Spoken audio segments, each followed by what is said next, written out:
third-party adapter. I also like to dork out on observability and statistics. It's a lot of fun. So just a quick overview of what I'll be talking about. I'll first give an overview of Istio and why it's awesome. Then I'll do a brief refresher on service level objectives to set a baseline. We'll look at what a red dashboard is and how we can make it better with histogram-based telemetry. Then I'll do a brief walkthrough of the Istio metrics adapter I wrote and finish up with a couple of examples of how we can ask the right questions of the services that we're monitoring. So let's start off with Istio. Istio is a service mesh for Kubernetes, which means that it takes care of all of the intercommunication and facilitation between services, kind of like network routing software does for TCP/IP traffic. It can also interact with Docker and console-based services in addition to Kubernetes-based apps. It's similar to Linkerd, which is a service mesh that's been around for a while. Istio was developed as an open source project by teams at Google, IBM, Cisco, and also the Envoy team at Lyft. The project just turned 1 year old about a few weeks ago, and it's rapidly approaching version 1.0. Version 0.8 was released just last week, and Istio has found its way in a couple of production environments at scale. So how does Istio fit into the Kubernetes ecosystem? Kubernetes handles container orchestration, deployment, and scaling. Kubernetes is basically the data plane, the part of the infrastructure that carries the application traffic. Istio is the control plane, the part of the infrastructure that tells the application traffic where it can go. It handles policy enforcement, such as role-based access control, also known as RBAC, traffic management, such as rate limiting, load balancing. Think sending 5% of the traffic to a new instance to test it out as a canary, and also telemetry syndication, such as metrics, logs, and tracing. Istio is kind of the crossing guard and reporting piece of the container-based infrastructure in Kubernetes. So let's take a quick look at the Istio service mesh architecture. Istio uses a C++ Envoy sidecar proxy for each of its microservices that it's servicing. Envoy proxies inbound requests to the Istio mixer via a gRPC call, and Mixer applies rules for traffic management and syndicates request telemetry. Mixer is the brains of Istio. Operators can write YAML files that specify how Envoy should redirect traffic and what telemetry to push to monitoring and observability systems. Rules can be applied at runtime without needing to restart any of the components. Istio supports a number of adapters to send telemetry to Prometheus, Circonus, Gatsby, SolarWinds, Datadog, and a number of others. You can also enable both Zipkin and Java tracing, as well as generating service graphs to visualize the services involved. So way back around 7 or 8 months ago, when Istio was version 0.2, you had to install Istio on a Kubernetes cluster with a series of kubectl commands. But Google Cloud Platform has added this really cool, pretty simple one-click installer. Well, it's a couple checkboxes and then one click. So now you can essentially deploy an Istio-enabled Kubernetes cluster in the cloud with just specifying if you want Zipkin, Grafana. There's a whole bunch of options. And you can also deploy a sample application which shows you what Istio is capable of. You can get up and running very quickly, and then you can use Istio control or Istio pedal, the command, to start having fun. So let's take a look at how we can do that. So Istio Cuddle, I'm going to go with the Cuddle pronunciation like Kelsey Hightower does for kubectl. It's used to manage Istio via applying YAML-based configuration files. And you can, when I run a command like this basically tells Istio, go ahead and parse this YAML file and then deploy the needed services to get something up and running. I'll show a couple examples of these YAML files in a few slides, but let's see what happens if we run this command against our Istio-enabled kube cluster. It gives us a sample application made up of about 4 microservices that essentially act as a test app for reading and rating book reviews. At the bottom of the screen, you can see that Istio provides us some metadata here, such as what version a particular service is at, how much traffic is going to it, how much traffic is weighted, and a couple other things that we can output for debugging. Here's an overview of the architecture of this example application. You'll see that each of these services has an Envoy sidecar attached to it to do routing. And this is kind of a nice setup because instead of listening to your developers complain about why one language is better than the other, you can take their tactics and make that part of your plan. Let folks use the language of choice and get rid of all your programming language wars. And so instead you can listen to people argue about tabs versus spaces. This layout shows a product page service, a book details page service, 3 different versions of a review service, and a rating service. Istio allows you to abstract, say like the review service behind its interface so that you can send different amounts of traffic to each. Say if you want to do a blue-green deployment, or if you want to do a canary deployment of a risky new service and only send 5% of the traffic there. Another significant benefit of this architecture is that it allows us to gather telemetry from services without requiring that developers instrument their code. This has a multitude of benefits, from eliminating points of maintenance and failure in the code to providing vendor-agnostic interfaces which reduce lock-in. And also, generally I found when you ask developers to instrument code, and I've been greatly guilty of this in the past, it takes a long time, and even if it's simple, it just opens up stuff that you can avoid. So this is a sample YAML snippet from the file which constructed that sample application. So you can see here a couple of pragmas, the version in there, the name, and we also have an image specification which tells Istio what Docker image to pull down and get the container up and running to establish a service, and tells it what port to run on. So this type of approach makes it fairly easy to codify up a microservice-based application if you've got a set of Docker containers that compose it. And it is YAML, so if you miss a white space here and there, it can be a little bit painful, but overall it's not too bad. So we can also apply YAML-based rules at runtime if we want to do something like a canary deployment. This snippet from a file tells Istio to send 80% of the traffic to version 2 and 20% to version 3. So that can be very useful. And you're essentially testing in production, but sometimes you need to do that for new services. Here's a look at what Kubernetes services are exposed by this sample application. We've got the details service, product page, ratings, and reviews. Note that the 3 different versions of the ratings service are hidden behind this abstraction. So let's take a look at the pods that compose this. So here are the different pods that Istio will deploy for this service. Oh, I'm sorry, it's the review service that has 3 different versions. We also have a pod for details and one for product page. So this is a fairly small microservices-based app.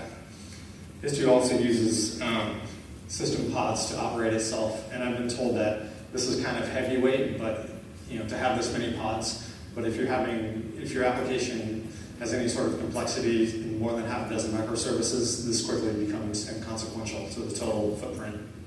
So here, we've got pods deployed for Prometheus, Grafana, Istio Pilot, Istio Mixer, which is the brains, ingress controller, which uses Envoy, a cert authority, and an ingress controller. So now that we've taken a look at what Istio is, let's do a quick overview of service level objectives to set the stage for how we should be measuring service health. So most folks here are probably familiar with the Google SRE book.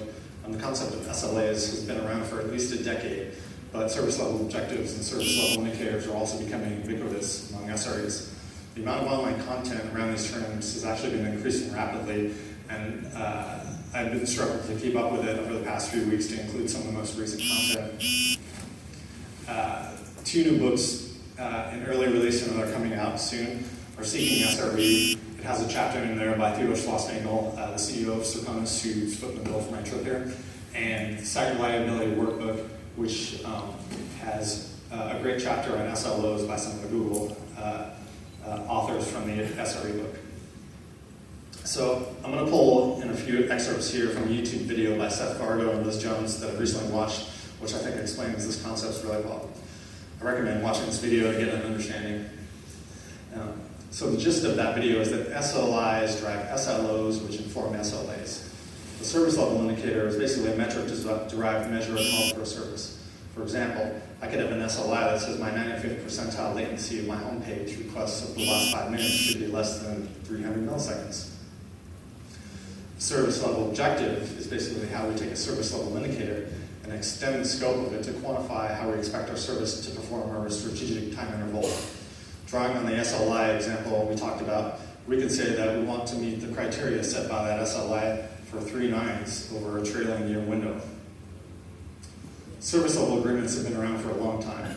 They're generally crafted by lawyers to limit the possibility of having to give customers money back for those times when a service didn't perform like we committed to. SLAs are similar to SLOs, but the commitment level is relaxed as we don't want our internal-facing targets to be more strict than our external-facing targets. We want to know when we hit our limits first internally before we hit something that we've committed to the customer. So we've gone over a brief overview of SLOs. Let's get to the fun part and talk about red dashboards. So over the past several years, there's been a number of emerging standards regarding combinations of indicators for quantifying both host-based and service-based health. Brendan Gray introduced the use method a few years ago, which seeks to quantify the health of a system host based on utilization, saturation, and error metrics. For something like a CPU, we can use common utilization metrics for user, system, and idle percentages, and load average and run queue for saturation. The Unix perf profiler is a good tool for measuring CPU error events, though we don't expect to see those often. The Google SRE book talks about using latency, traffic, errors, and saturation metrics as 4 golden signals. It's targeted at service health and is similar to the red method below, but it extends it with saturation. In practice, though, it can be difficult to quantify service saturation. So a couple of years ago, Tom Wilkie, works at Grafana now, introduced the red method. I talked to him about it in March at GrafanaCon, and he said it was just something he came up with and didn't really expect it to take off. But with the red method, we monitor request rate, request errors, and request duration. Service level indicators can be integrated as part of a red dashboard, and we'll see that in a bit. But wait, the title of this talk mentioned containers. Why aren't we looking at monitoring the containers? Containers are ephemeral, short-lived entities, and monitoring them directly to discern our service health presents a number of complex problems, such as the dreaded high cardinality issue. If you've got containers coming and going every few minutes, mapping metrics to those can give you a tremendous number of tags, which is going to make it difficult to scale with even some of the most high-performing monitoring systems. It's easier and more effective to monitor the service outputs from those containers in aggregate. We don't care if one container is misbehaving if the service is healthy. Chances are that our orchestration framework is going to go ahead and kill that container off anyway and replace it with a new one. So if we want to compose a red dashboard, let's take a look at what telemetry is provided by Istio. I've given a hint away here with the font color. Istio provides several metrics about the requests it receives, the latency to generate a response, and some connection level metadata. It also gives us the ability to add metrics tags, which are called dimensions in Istio, to the telemetry. So we can really break down the telemetry by host, cluster, etc. But like I mentioned before, what we really want to focus on is the health of the service as a whole. See a lot of cameras going up. I'll pause a second. So red dashboards. Istio provides us with the components that we need to construct one.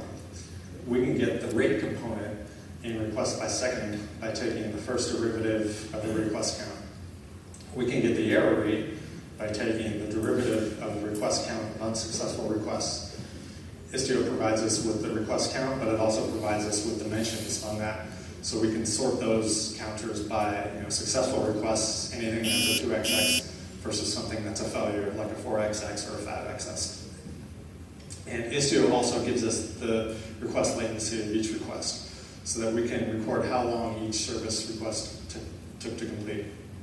So these 3 key metrics give us the building blocks that we can construct a fairly complete view of the health of the service. So let's take a look at what dashboard we get with Istio out of the box. That did not turn out well.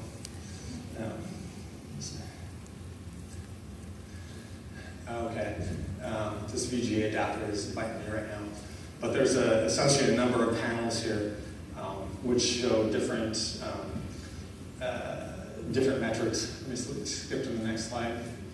That's a little bit better. So the dashboard that Istio provides us already contains a number of panels that satisfy components of a red dashboard. In the upper left, we've got request rate, successful requests per second. We've got error rate in the upper right-hand corner, and we've got request duration in the bottom corner, in the bottom. And let's zoom in and get a little bit closer on those. That's better. So here we can see the first component of a red dashboard is specifically number of requests per second. It's essentially any request that return the 200 response code, and we can graph that over time. Something most people are already collecting. We can do something similar with errors. We can count up the number of 400 or 500 responses in this case, and plot those to get an error rate, which is the E component of the red dashboard. Now, Istio provides us those system tags. So here we can differentiate Istio system-related errors, which are generated by the Envoy sidecar proxy, from Istio application errors, which are generated by the default product page. And then there's duration. So here we're, the Istio default dashboard collects data via Prometheus. So it provides a set of percentiles, in this case, 50th percentile, 90th, 95th, and 99th percentile, and graphs them.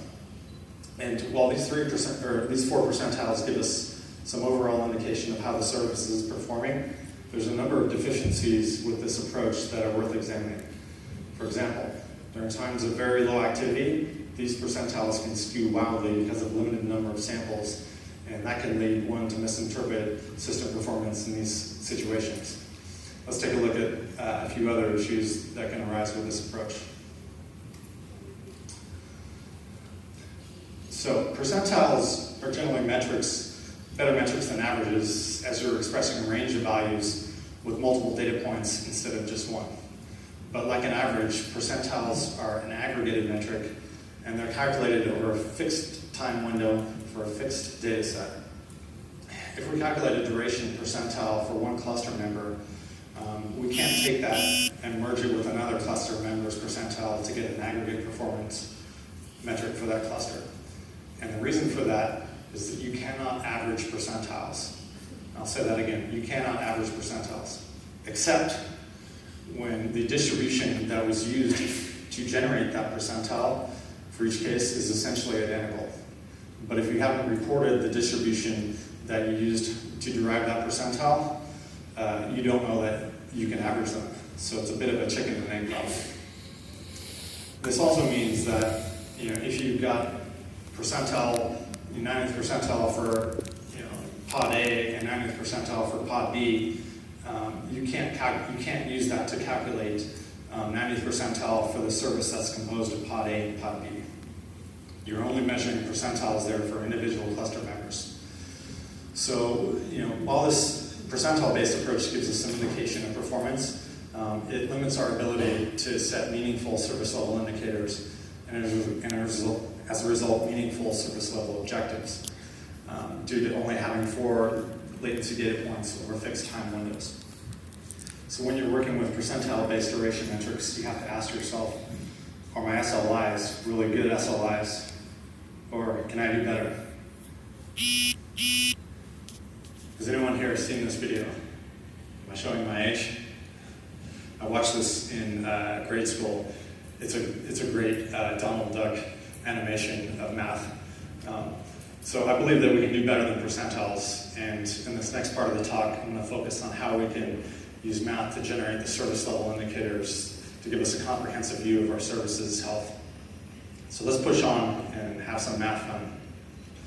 And we'll start off with histogram-based telemetry. So this is a histogram. It's a visualization of latency data for a service in microseconds. The number of samples is on the y-axis, called the sample density, and the sample value, in this case, microsecond latency, is plotted on the x-axis.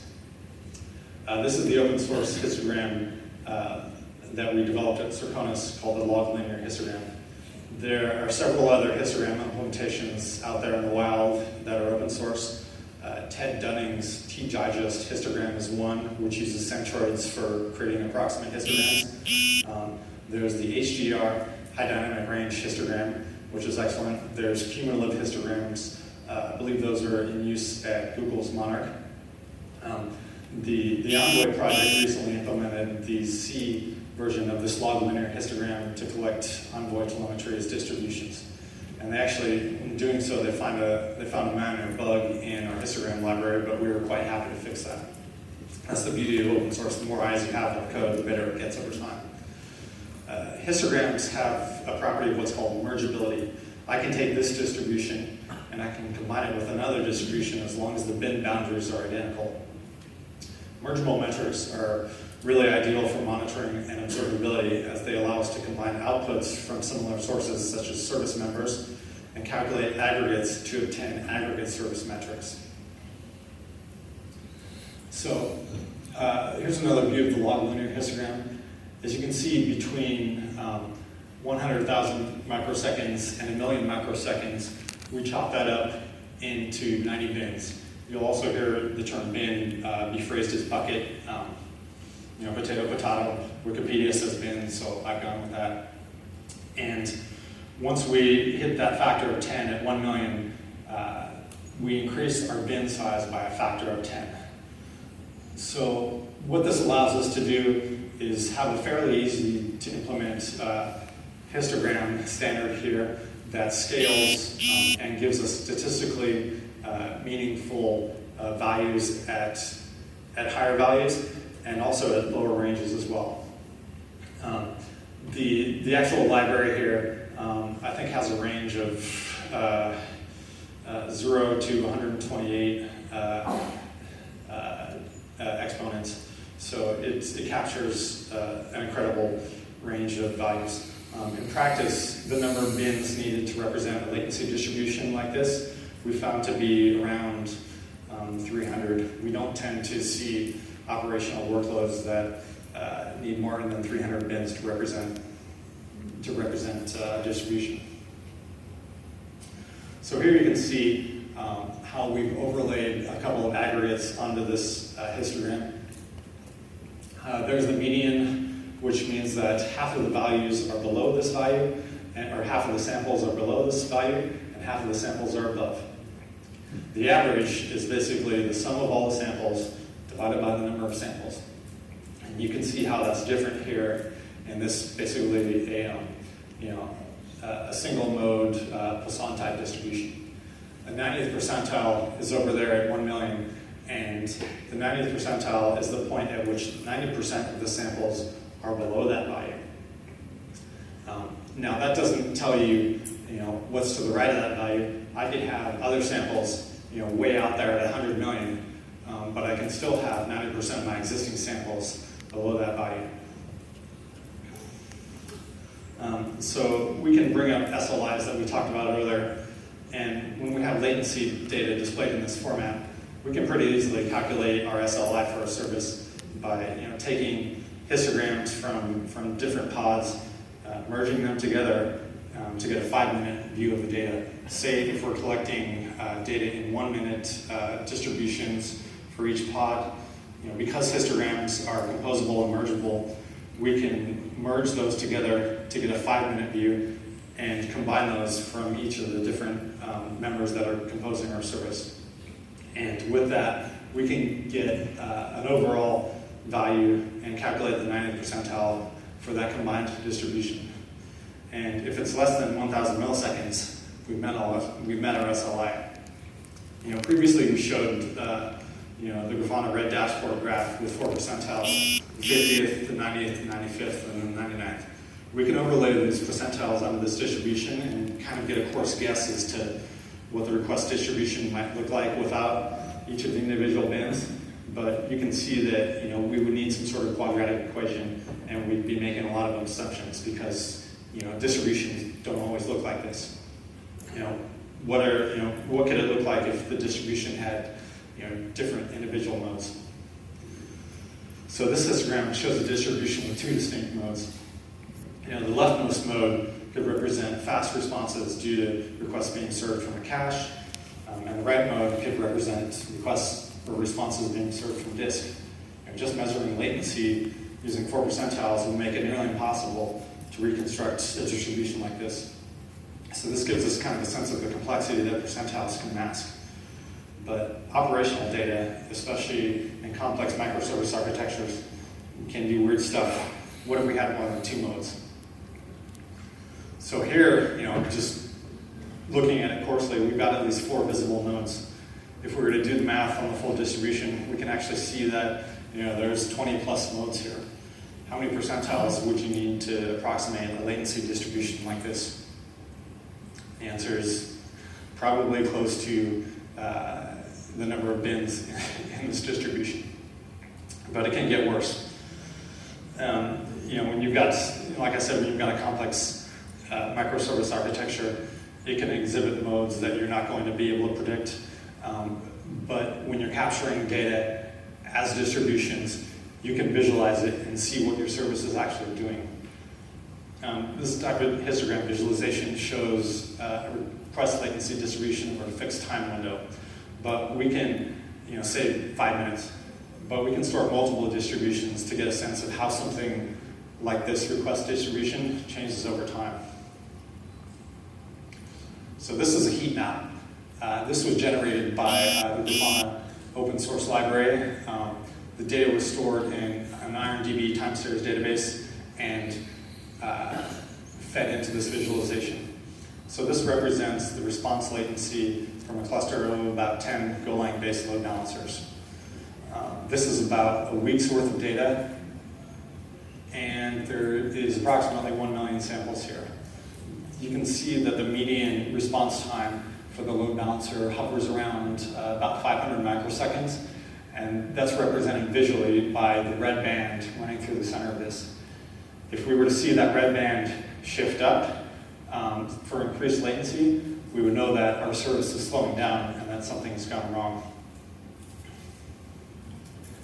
This is a different type of heat map. This is the visualization we use by default in Serconis. You can see the distribution here also. The darker regions represent clustering of values. But what we've done here is, I talked about percentiles before. I'm not bashing percentiles. They're great, but the way to really use them well is as outputs, not inputs. Here we can use this distribution to calculate how these percentiles change over time, and we can see, as the system becomes under more load, that 95th percentile rises up, and you end up seeing actually, how much, by how much you're exceeding your SLI over time. So this really gives us a good way of, showing the actual behavior of our system. And let's bring it back and create an improved red dashboard based on the graphs I've just shown you. So here we've got, request rate, upper left-hand corner, error rate, upper right-hand corner. We've got a distribution in the form of a histogram for this time window. And we've also got that broken down into a heat map for this time window to show how the individual distributions we've collected over time change. So with this layout of a red dashboard, we can get a fairly complete view of how our service is behaving with only a few panels of information. This particular dashboard, again, was implemented using Grafana. Latest Grafana has some really cool features, including this heat map. But we can extend this a little bit further too, and drop service level indicators on here. For the rate panel, our SLI might be, hey, we want to maintain a minimum level of requests per second. If it drops down to 0, something's probably wrong with our service. For the error rates, we want to keep the errors under a certain level. If we exceed that, we violated our SLI. And as we've looked at duration SLIs previously, we want our 99th percentile to stay under the red line, and we also want it to, individual buckets of that to stay under the red line too. So, we can, using Istio, we can grab telemetry, store it as distributions, and set SLIs that are really meaningful for us. We have a lot more to work with than just taking aggregates and trying to set SLIs based on those. And as we'll see in a bit, we can use this type of data distribution to ask some complicated questions about our business. So let's move on and take a minute to see how we actually get this data out of Istio. So Istio provides developers with an adapter API that they can use to create their own custom adapters for telemetry syndication, as well as traffic management and policy enforcement. The Istio mixer is written in Golang, and it gives you a set of predefined handler endpoints that you can write a Golang package to receive request and response metadata, and you can act on it. The development team is currently looking at an option for out-of-process mixer adapters so that information would be exchanged using gRPC, but we'll be looking at the in-process implementation, as that's kind of currently the production, what's being used in production. So along with Go code, mixer developers also create a set of YAML files to tell the adapter what data to receive and what to do with it. So, let's take a look at the code. I'll give folks a few seconds to bring up the code repo on Microsoft, on GitHub, if they want to follow along there.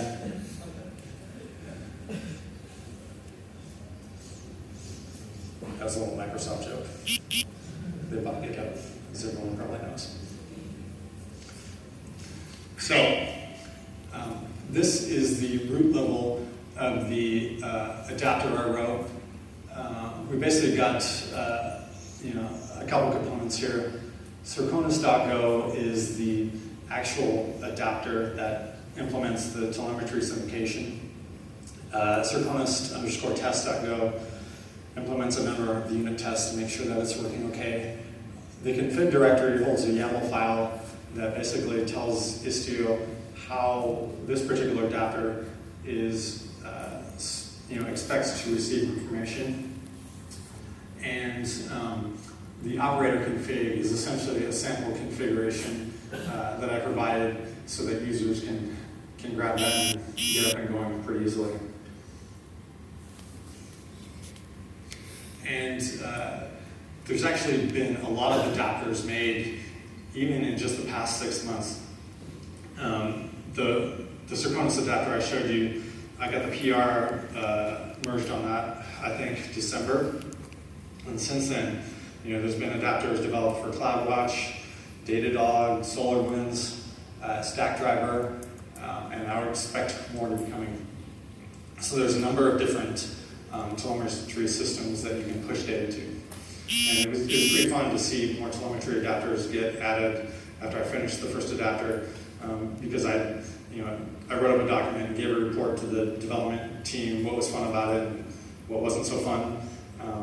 Initially, the project was using the Bazel build system to build the Istio mixer executable, and I attended a couple meetings where there were some mixed opinions about its ease of use and value, and I was able to chime in with my experiences as an outside developer as well. Eventually, they dropped the Bazel build system and are going with just a pure Go build system. So this is the meat of the adapter. There's a handle metric function which takes a context object and a slice of metric instances. The handler object already contains an instantiation of a Serconis client library, which is the glue to our SaaS system, and that's open source. The logic here is fairly simple. We've got a for loop there, which operates on each of the metric instances, and it says, hey, what kind of metric is this? Is it a gauge? Is it a counter? Or is it a distribution? And then it takes that metric and it uses the telemetry client embedded within that handler object h.cm to basically record that value.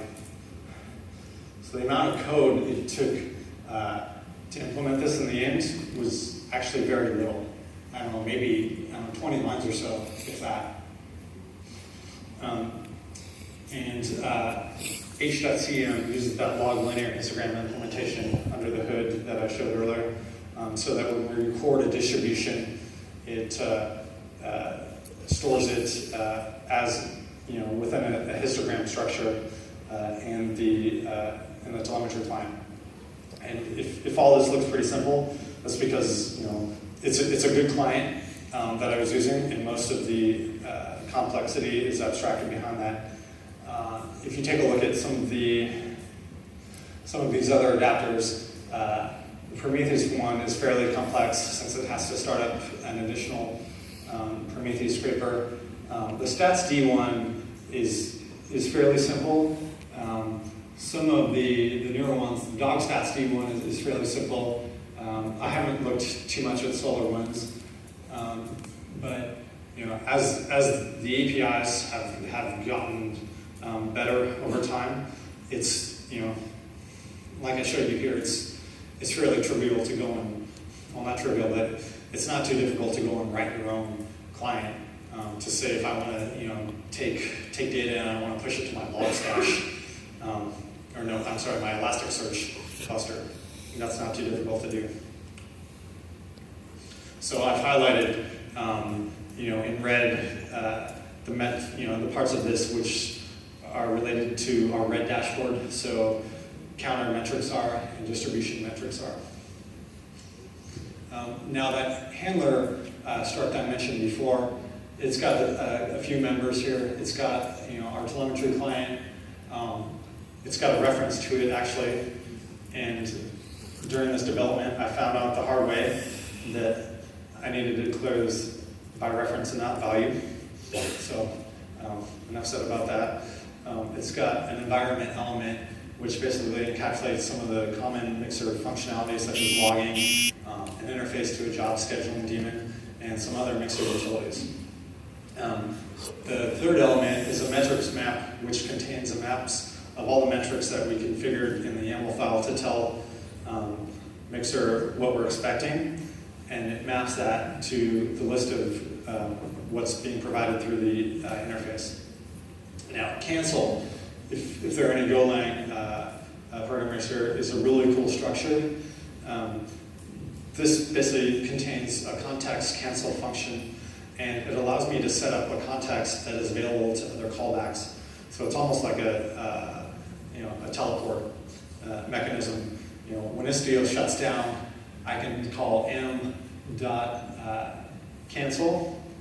and that will trigger a metrics flush in remote parts of the code, which basically takes care of flushing any additional metrics and any code cleanup destructors.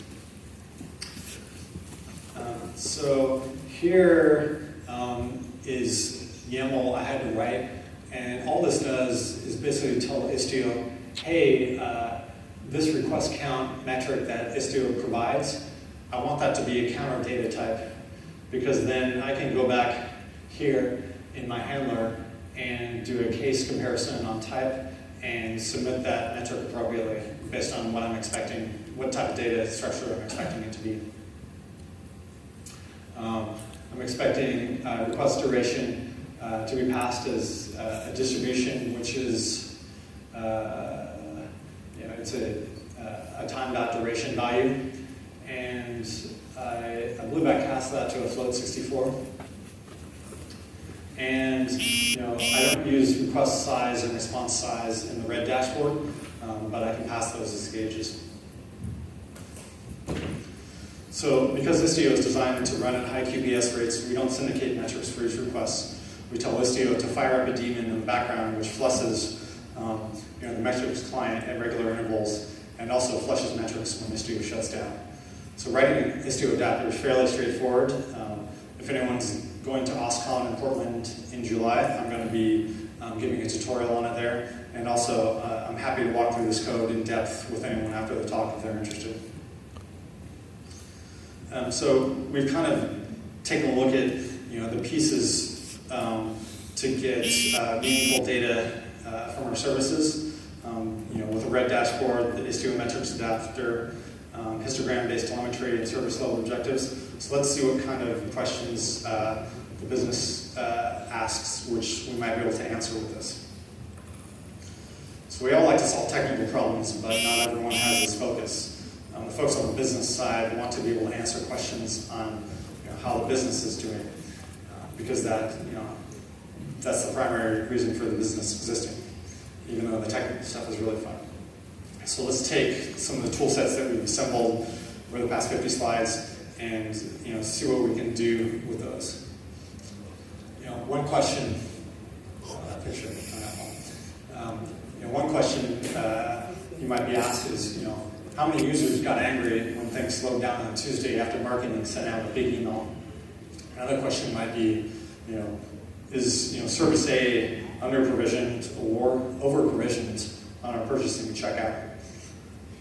And there's other business-centric questions folks will ask that we can use all this telemetry to answer. So slowdowns. Everyone's dealt with these. Marketing sends out an email, and end users say, "Hey, the site got really slow." How can we quantify the extent of how slow this was going? How many users did we make angry?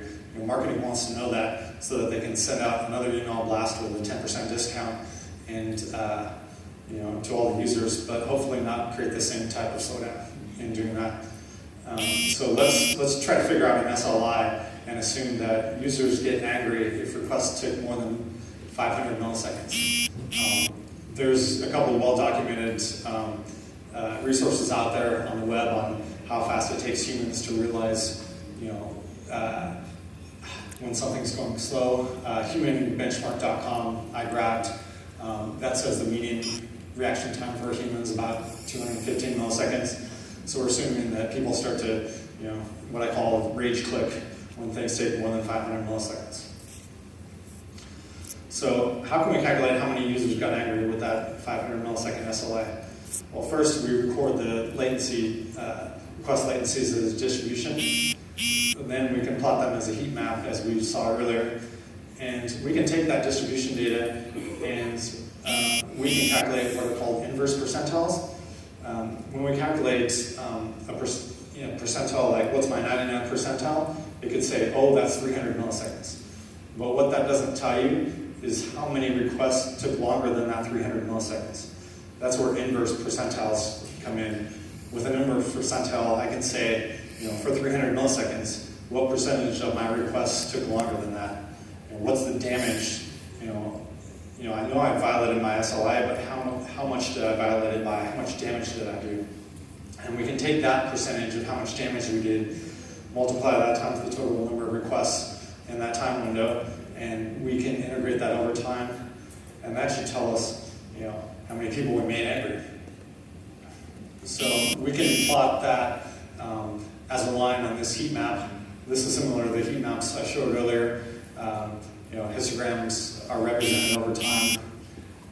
So this big outage here, where request latencies go way up, that I've circled, you can't see the y-axis because of the VGA resolution, but that corresponds to about 4 million requests that exceeded our SLI. So, we missed our SLI for 4 million requests. Oops. One other thing that isn't quite as obvious are the additional outages on the right. There's two, slowdowns over there, which generate, 2 million requests missing their SLI each. So that's an equivalent amount of magnitude, but it's not nearly as obvious as this one. And another one that's kind of a false positive is that this part right here, that concentration, it looks like that should be a slowdown, but because we're using math to calculate our SLI and then calculating an inverse percentile to see how badly we violated that SLI, it turns out that what looks like it might be a slowdown or a bad outage actually wasn't that bad. So what you see is not always as meaningful as what you can calculate. And we can do these types of mathematical analysis and answer these questions because we're storing data distributions, not aggregations. But bear in mind again, the percentiles and the inverse percentiles are the outputs of those calculations and are always extremely important. So here's another common question. The boss comes to you and he says, is my service under or over provisioned? And the answer is often, it depends. You get load balance, load variance from, varies from time of day to day of the week, in addition to special events. Not to mention, different types of user activity can affect how the system behaves under load. So we can put some math to work again and use what are called latency bands to visualize how our system is performing.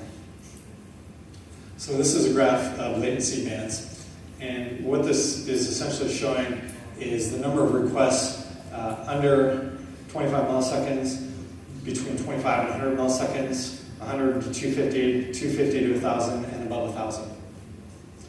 And that's all on a color gradient. So green is fast, red is slow. Yellow and orange are in between. So, our system starts out, and appears to be under-provisioned because everything's finishing really quickly. But as you can see, it slows down over, 10, 15 minutes, and we start to get requests that run really slow. So in a 15-minute span, our system goes from, under-provisioned to over-provisioned. And we see that this happens twice. The second occurrence, it's a more gradual loss of fast requests, but also a little bit quicker onset of requests that take a lot longer. So what does this tell us about provisioning? It depends. If you see something like this, your Kubernetes setup might be a good candidate for autoscaling. GCP just added that. And we can add this type of visualization additionally into our red dashboard as another duration component. It's excellent for communicating with business stakeholders, as it doesn't require a lot of technical knowledge investment for them to understand the impact that this has on the business. So, what conclusions can we come to? We should monitor services, not containers. Services are long-lived entities, containers are not. Your bosses don't care how your services or how your containers are performing. They care about how your services are performing. Record distributions, not aggregates, but generate aggregates from those distributions. Aggregates are very valuable sources of information. Istio gives you a lot of stuff for free. You don't have to instrument your code either. You don't need to go and build a high-quality application framework from scratch. Kubernetes and Istio have you covered. And use math to ask the right questions about what's important to your business. That's what this is all about, right? When we can make systems reliable by answering questions that the business values, we can achieve the goals of the organization. Thanks, folks. I saved my obligatory proud parent photo for the end. Happy to answer any questions.